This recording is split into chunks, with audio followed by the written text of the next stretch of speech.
When I have argument with somebody or when I have disagreement with somebody, I really can't just bury it like that. I can't just forget about it. So I commit to resolution. I stay in touch until I come up with resolution.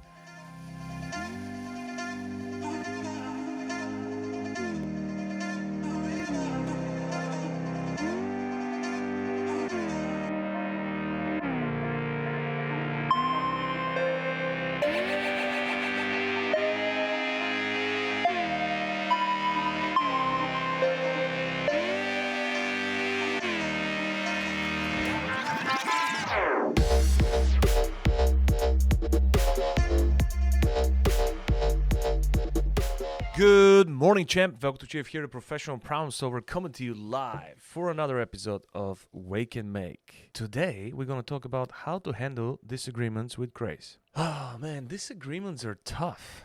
One of the things that I believe and one of the things I realized recently is the key to keeping relationships is to choose to not be right in every argument. All right, so first of all, before you enter arguments, think of the cost. Think of what it will cost you when you win the argument. Would it cost you the relationship? Would it cost you satisfaction? Is the argument worth entering? That's the first thing I want you to evaluate. Is it worth getting into an argument? What we're looking for is agreement, which is the opposite of argument. Let me give you a few tips so you could handle the arguments with grace. The first thing I want you to do is acknowledge that there is a disagreement, but also acknowledge that everyone has an opinion. We are not our opinions. If we don't give ourselves that room to grow, we are judging ourselves based on opinions. Opinions are temporary. So you got to give me that opportunity to have an opinion, to express my opinion, so I have an opportunity to change it down the road. Number two is don't compare this argument to previous arguments. A lot of times we feel because we enter similar argument with another person, we are going to suffer the same consequences. Keep in mind, we've learned from our past mistake.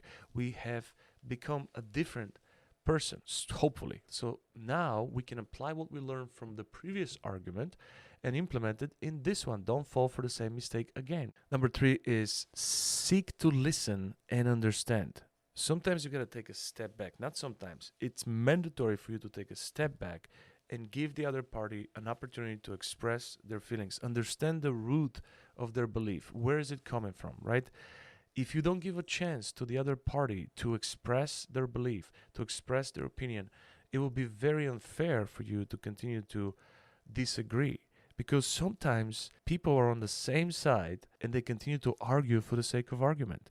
The next one is stop looking for differences. Okay, you need to stop looking for what you disagree on and instead look for what you agree on. If you're entering argument for the sake of arguing or for the sake of winning the argument, you are already losing.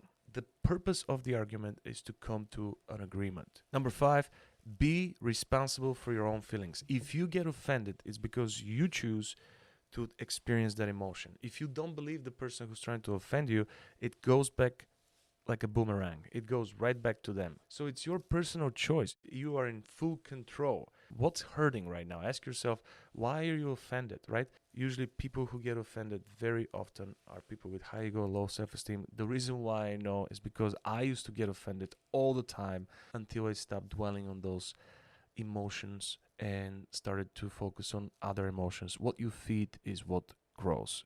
And the final tip I have for you today is to commit to resolution, okay? When I have argument with somebody or when I have a disagreement with somebody, I really can't just bury it like that. I can't just forget about it. So I commit to resolution. I stay in touch until I come up with resolution.